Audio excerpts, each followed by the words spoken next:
Paresse, mère de tous les vices, paraît-il. Comment aujourd'hui transformer cette paresse en vertu et la faire accepter par votre entourage, c'est notre thème du jour. Certes, le glandouilleur n'est pas productif, mais il est créatif. Pour glandouiller en toute sérénité, n'oubliez pas d'avoir des idées. On m'a raconté un jour l'histoire d'un paresseux extraordinaire et croyez bien que c'est le genre d'anecdote qui, une fois entrée dans l'oreille de la flemmarde, n'en ressort jamais.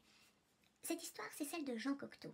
Jean Cocteau, auteur de théâtre, formidable, extrêmement productif, était un jour dans l'obligation d'écrire une pièce de théâtre avec obligation de rendre cette pièce de théâtre pour le mois de septembre, pour la confier ensuite aux comédiens et aux metteurs en scène qui devaient la jouer dans un théâtre parisien.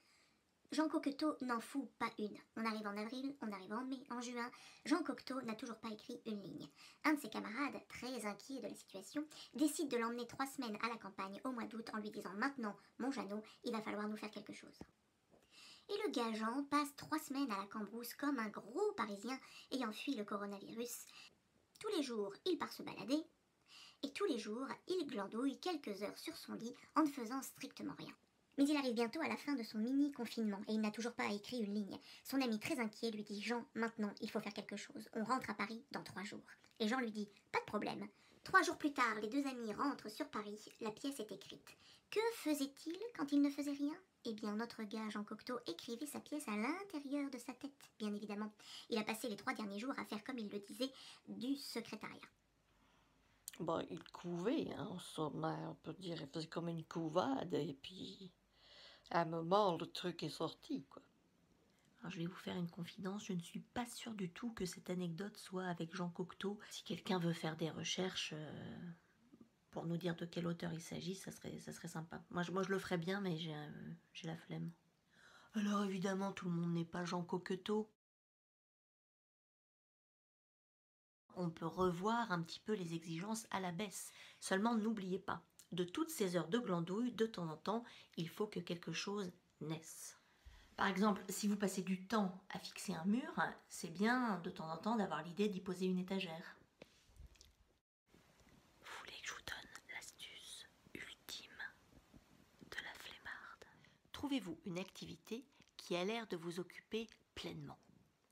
Quelque chose de simple, mais dont on voit le résultat assez rapidement.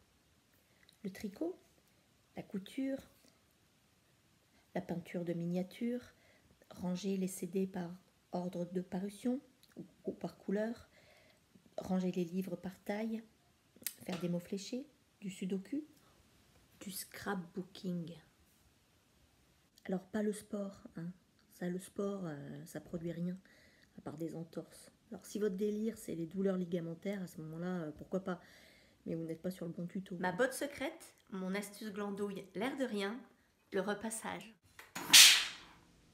Pendant que je repasse, je ne fais pas tout le reste. Je ne range pas mon salon, je ne nettoie pas ma salle de bain, je ne trie pas ces papiers qui traînent, je n'écris pas ce courrier à la mutuelle, je ne remplis pas ma feuille d'impôt, je ne fais pas la poussière sur mes étagères, je ne passe pas l'aspirateur dans ma voiture, je ne remplis pas ce dossier de demande de subvention. J'aimerais le faire, mais je ne peux pas, car je suis très occupée. L'idéal, c'est de vous trouver une activité qui a l'air utile, voire totalement indispensable. Une fois le travail accompli et visible de tous, vous aurez bien mérité de vous reposer. Oh, la belle pile. Et voilà, comment rendre votre glandouille acceptable. Si nous avons réussi à transformer notre paresse en vertu, nous verrons toutefois la prochaine fois que ça ne fait pas toujours bon ménage avec d'autres défauts.